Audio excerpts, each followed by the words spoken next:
Windows जो हिकु ज़रूरी लेक्चर। कोई माण्हू जेको कंप्यूटर जो सुठो ऑपरेटर थियणु चाहे थो उन लाइ लाज़मी आहे त हीउ लेक्चर ज़रूरु ॾिसे।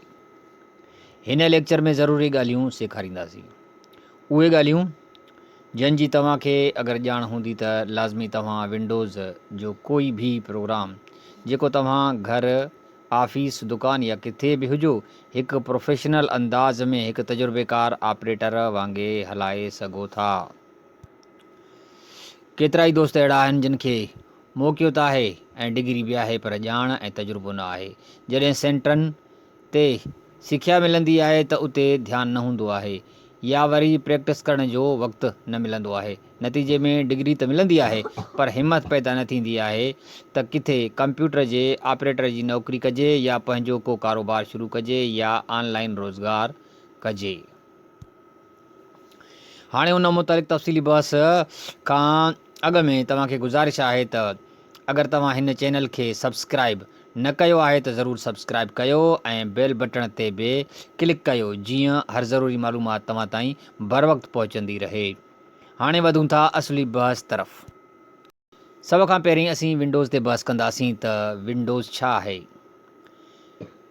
जनाब, विंडोज़ हिकु ऑपरेटिंग सिस्टम आहे, याने उहो प्रोग्राम जंहिंजे वसीले असीं कंप्यूटर खे हलाए सघूं था ऐं उन जे अंदरि ॿिया प्रोग्राम हलाए सघूं था। प्रोग्राम खोलण जो पहिरियों तरीक़ो टास्क बार में विंडोज़ सर्च बॉक्स आहे, उन ते क्लिक करे कंहिं बि प्रोग्राम जो नालो टाइप करियो। हीउ टास्क बार आहे ऐं हीउ टास्क बार में विंडोज़ सर्च बॉक्स आहे ऐं विंडोज़ सर्च बॉक्स में असीं पेंट टाइप करे पेंट प्रोग्राम खे हाणे ओपन कयूं था।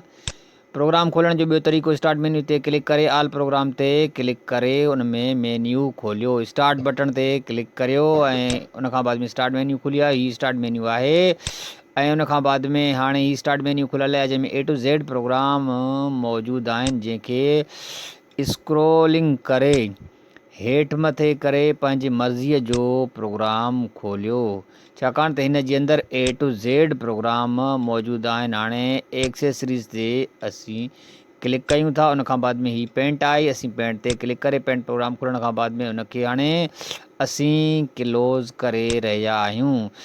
उन खां बाद में कंहिं बि आइकान ते राइट क्लिक करे ओपन ते क्लिक करे प्रोग्राम खोलणु ऐं हीउ फोल्डर आहे, फोल्डर ते राइट क्लिक करे ओपन मेन्यू में ओपन ते असीं क्लिक करे हिकिड़े फोल्डर खे असां ओपन कयो आहे। हाणे हिनखे असीं क्लोज़ कयूं था।